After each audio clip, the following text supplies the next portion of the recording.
So, welcome to the next edition of the Rare Business Podcast. With me today, I have Molly Flatt from A Thousand Heads. Hi, Molly. Hello. So, Molly, for the benefit of our listeners and readers, can you tell us a bit about you and the work that you do? Absolutely. So I glory in one of these classic modern job titles, word of mouth evangelist.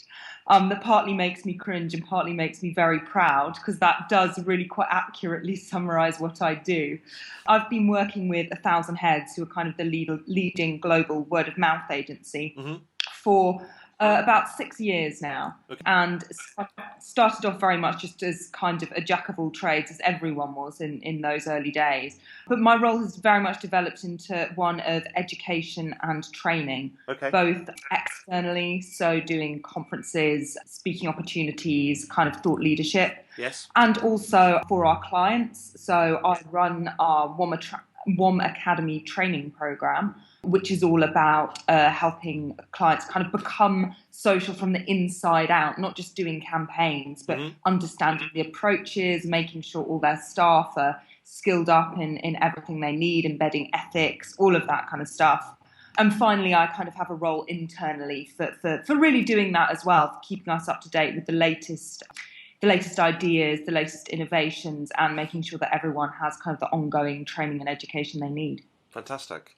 Now, word of mouth marketing, and particularly positive word of mouth, is a bit of a holy grail for business. But many businesses actually don't do it very sort of explicitly or, actually really plan to do. I mean, would you agree with that? And why do you think that happens?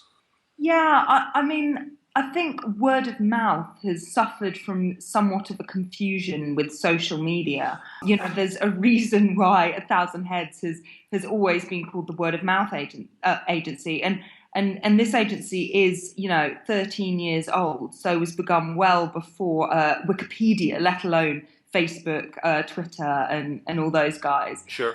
I think social media has been integral, obviously, to the development of a kind of word of mouth marketing or word of mouth industry, partly because that's where we can hear it, record it, and that's where we can find people doing it. That has been the big step change. Yes. But that's mainly what, social becomes an accelerator, a facilitator, an amplifier.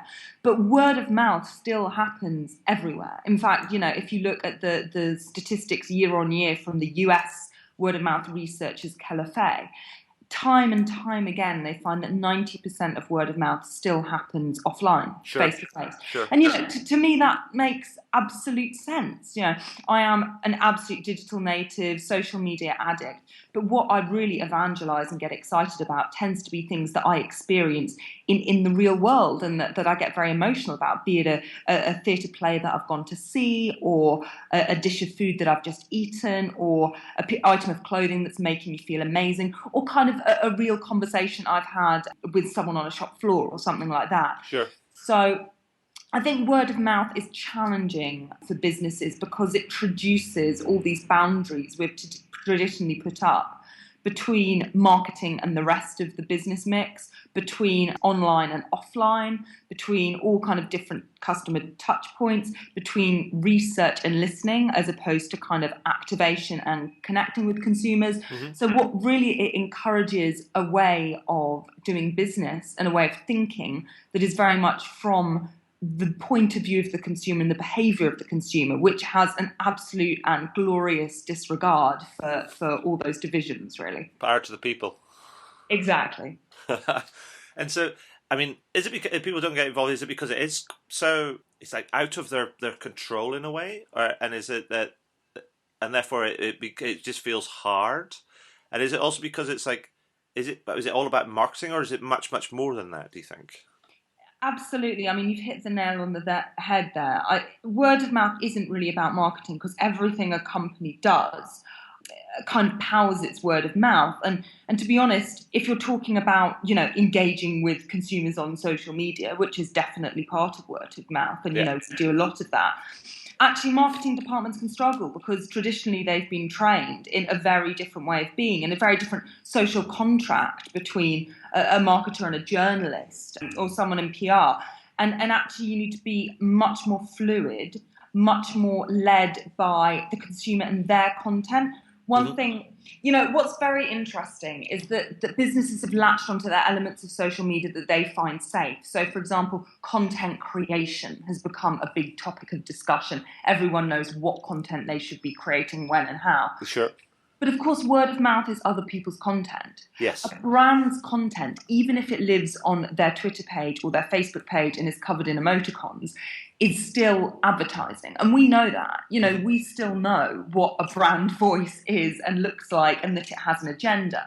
When I talk about word of mouth, and the word of mouth that is hugely powerful and valuable and that has really created a step change in business, is independent word of mouth. It's not you talking to your customers or even with your customers, it's them talking with each other about you. Yeah. And so I think that sounds really, really obvious, really simple, but actually that is a profound and very difficult shift for businesses to make, both mentally and logistically, because actually, again, if you look at the state of how businesses are using social media, what they've lapsed into time and time again is creating exciting campaigns where they are promoting a message, they've got a hashtag, they've got an idea, or they've got some content or a product they want to push, rather than really looking at how can we get other people to take ownership of this. So I think the main catch-22 around conversation is that for it to be truly viral, I hate that word, but I'll use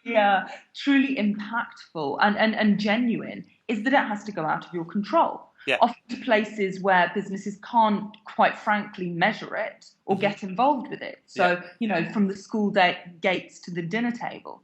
And so it's a delicate balance between finding ways in which you can stimulate, inspire, and yes, sometimes engage and collaborate and get involved, but also have a wider aspiration to let other people take your message. And that's very, very hard for brands. Yeah, I completely agree with that, and because there is a what's the word is, it's almost like there is this underlying sort of conclusion in all this, is that people have to get to actually really realize, and that is that some people may not just be interested.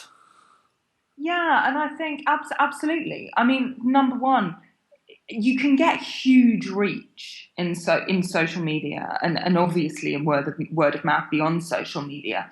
But what are you trying to achieve with that reach? So there's very much an element of not just who do you want to get talking about you and in what way, but what do you want that to mean? Yeah. And this is a huge thing around word of mouth. You have to set very strong objectives, and they have to be business objectives. As fans, followers, visibility is fine, but actually what's that going to do to you? What behaviour do you want to change? And I think that's another very important thing about word of mouth, is that word of mouth is just an indicator. Yes. Word of mouth is theoretically an indicator about how someone feels and behaves differently to you.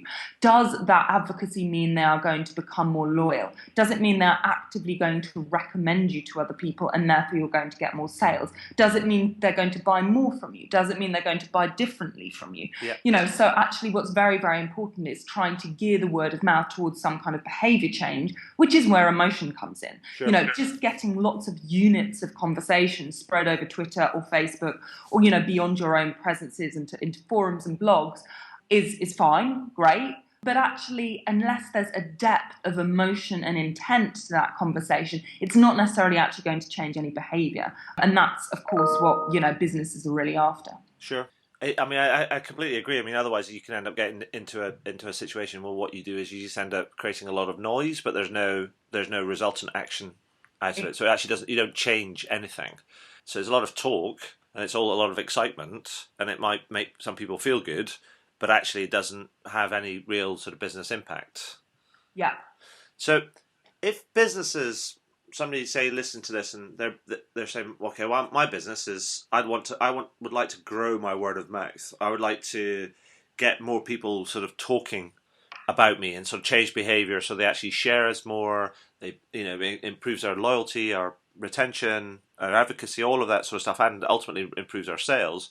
Where would you suggest that they start? Because it's a big deal. I mean, it's like this word of mouth thing's like it feels like it's a huge mountain. It is, of course, because it's people talking. Yeah. Frankly, that's all it is. absolutely start where any good conversation starts, which is listening. And Right. I say this a lot to businesses. If you don't have a lot of resources, if you don't have a lot of time, if maybe you've started some social presences and they're just depressing you and you feel underskilled or like they're taking up, it's too much of your time, just put all your effort into listening. Right. If brands learned how to listen to word of mouth properly, you can get unbelievable returns, ideas, inspirations, insights. There are loads of free tools nowadays, from Google Alerts upwards, Yep. that allow you to set up simple keyword searches for your brand, for topics relevant to you, for your competitors, and to simply try and listen and filter out, journalists and news stories, but listen to what people are saying about you. Get your staff in stores, if you're a retailer, just to chat to people about what they think about the products or the stores, and get them to capture that. But also on social, just set up these listening tools.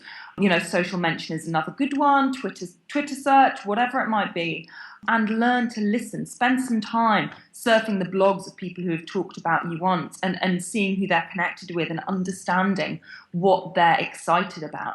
Find the conversations that your competitors are in but you're not in, and ask why. Sure. Really listening. And by listening, I don't just mean monitoring. I mean listening as if these are actual human beings with rounded agendas. Really? Human beings? Yeah, exactly. Go figure.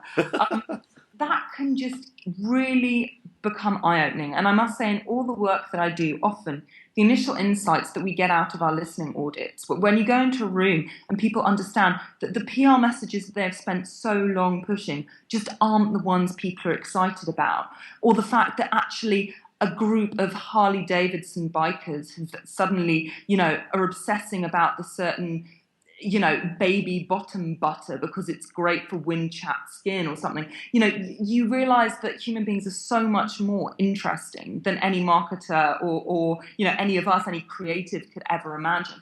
So actually listening to the facts and getting the data can just be so inspiring in terms of product design, yes, in terms of marketing, in terms of messaging, and just in terms of getting to know your audience and getting to know what makes them talk. What are those touch points? Because actually, rather than trying to change the conversation or get involved in the conversation, do what makes people talk. So, is it that particular part of the product? Is it that element of your service? Have they name checked a couple of staff members who are just absolutely brilliant at generating conversation, making people passionate? Do more of that, and the word of mouth would come. So that would certainly be my advice. Don't go wild, getting involved in lots of different technology and creating elaborate campaigns. Start by listening and then doing what is conversational. I think there's a couple of things in there that you said that I thought was really interesting and very much resonated with me. The first thing was that it is about listening, but I think it has to be, if we think about ourselves and how we listen to people, we have to actually almost check press pause on our inner sort of voice when we listen to people, even in regular conversations where we turn around and we go, most people in conversations are just waiting for somebody else to finish before they tell them what they think they should be listening to, as it were. Excellent. I'm, as I can tell, butting in with you.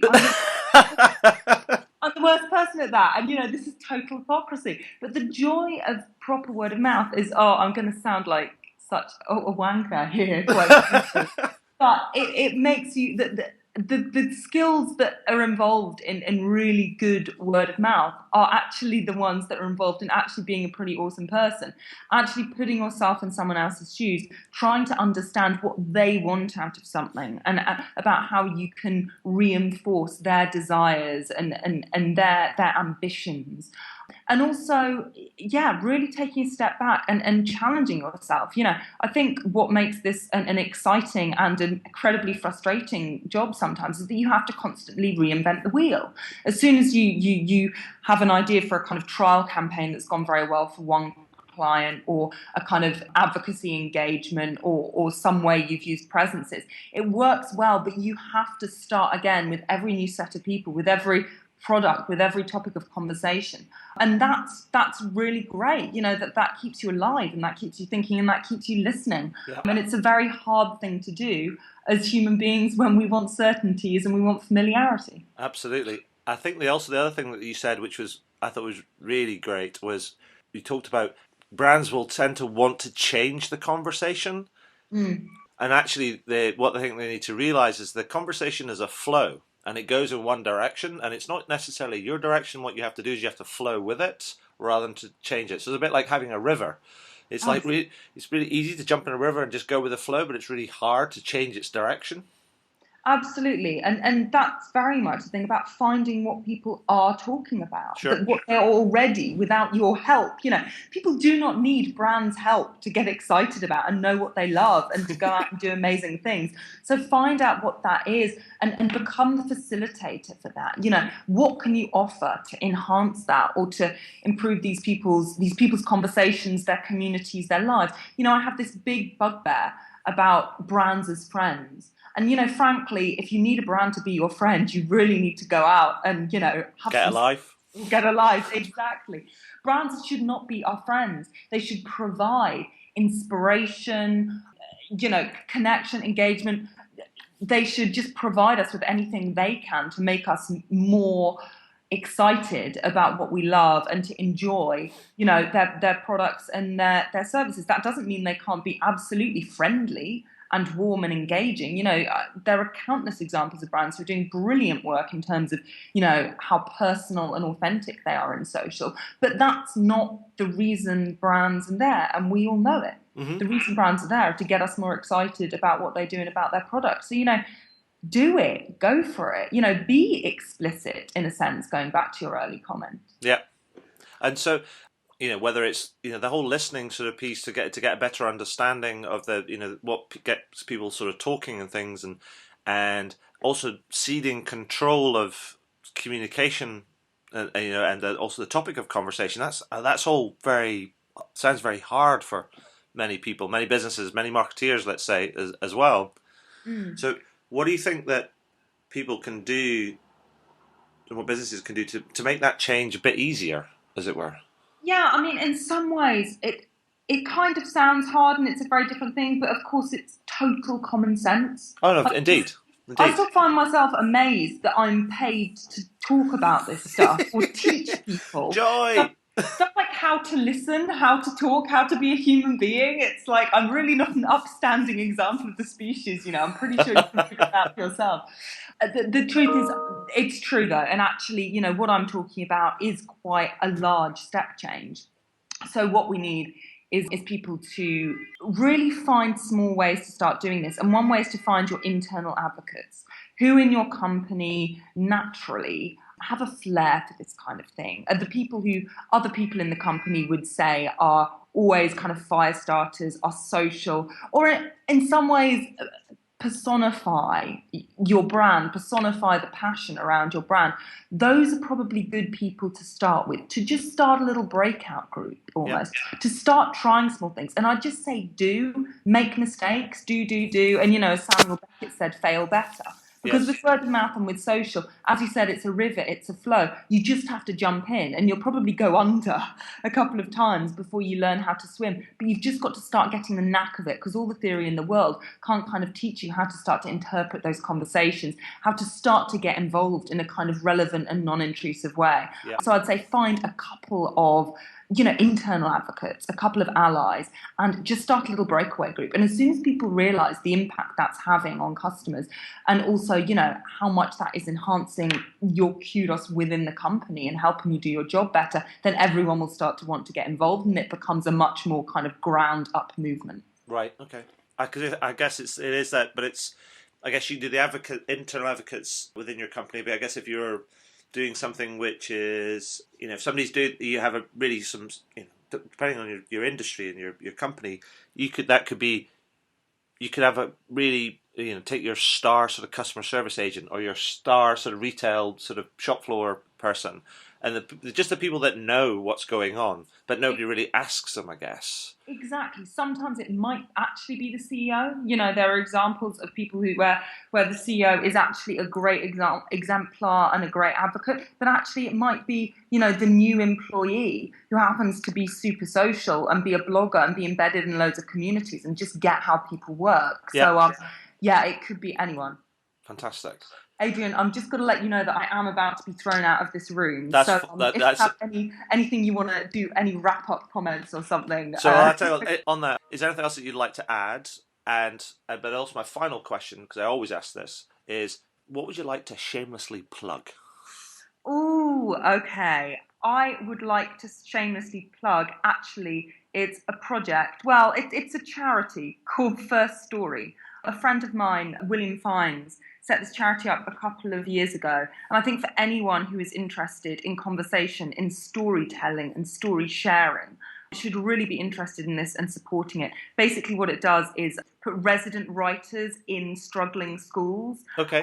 Helps pupils learn how to write their own stories, their own creative poems and stories, and create pamphlets and anthologies that they then read. And it's having incredible results in terms of turning around kids' lives. And I just love it because it's based in books and it's based in stories and it's based in everything I love. So please, it's on Twitter, it's on Facebook, First Story. Go to their readings, find out more about them. It's an absolutely amazing charity. Molly, that's brilliant, and thank you for your time today. I mean, and your insight things. And I'll make sure that we give all the First Story a big shout out and get it all linked up, and this podcast all sort of written up and edited and things. And again, thank you so much for your time. Thanks, Adrian. Thanks a lot. All right, take care. Bye. Bye bye.